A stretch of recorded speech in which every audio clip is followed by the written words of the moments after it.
Tababaruhu wuxuu arkay carruur kubad u laadanaysa baaldi caag ah sidii inuu yahay kubad cagta lagu ciyaaro. Hoostooda baaldigaas caaga ah wuxuu u ekaaday mid nool. Markii roobku istaagay, tababaruhu wuxuu keenay kubad dhab ah goobta.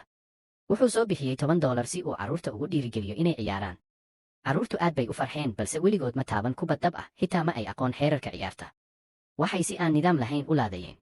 Si kastaba ha ahaatee, tababaruhu wuu ku qanacsanaa. Wuxuu qorsheeyey inay mar kale ciyaaraan maalinta xigta. Maalintii xigtay, tababaruhu wuxuu calaamadeeyey goob bannaan wuxuuna dejiyey xeerar. Iyagoo doonaya inay helaan lacagta, carruurtu si daacad ah bay u raaceen tilmaamaha. Sidaas ayay ku bilaabatay koox iyo garoon yar.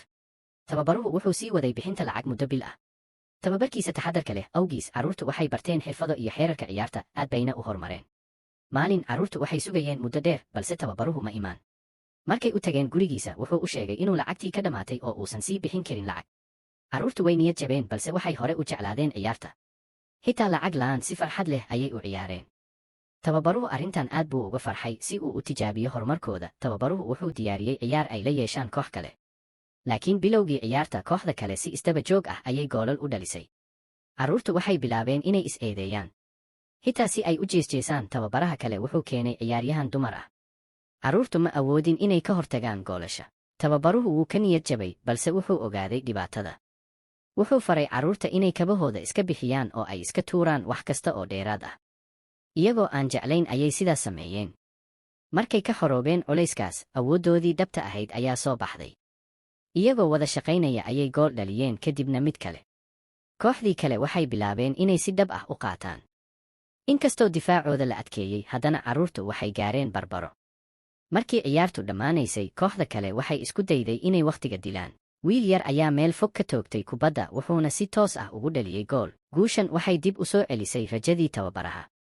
Wuxuu go'aansaday inuu carruurta ka dhigo koox xirfad leh. Wuxuu lacagtiisa ku dhisay garoon dhab ah.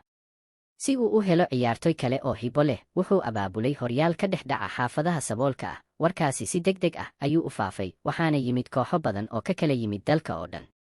Tartanku wuxuu socday 3 maalmood, waxaana ka qayb galay in ka badan 30 kooxood. Guusha horyaalkaas waxay soo jiidatay indhaha mas'uuliyiinta.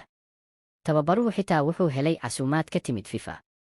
Wuxuu carruurta u qaadi karay Yurub si ay u ciyaaraan, balse saboolnimadooda awgeed ma ay awoodin qarashka safarka.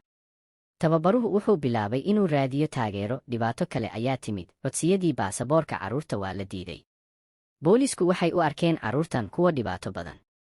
Waxay ka baqeen inay dhibaato ka geystaan dibadda. Markuu arrintan ogaaday, tababaruhu wuxuu geeyey maxkamad. Wuxuu ku dooday in haddii carruurtu aysan dalka ka bixi karin, kubadda cagta Hindiya aysan horumar gaari doonin. Garsooruhu wuu ku qancay doodiisa. Ugu dambayn, tababaruhu wuxuu carruurta u hoggaamiyey safarkoodii ay ugu tartamayeen Yurub. Hal ilbiriqsi ayay kugu qaadanaysaa, laakiin waxay iga dhigan tahay wax weyn. Fadlan hadda isoo sabkareeb garee, aad iyo aad ayaa u mahadsan tahay.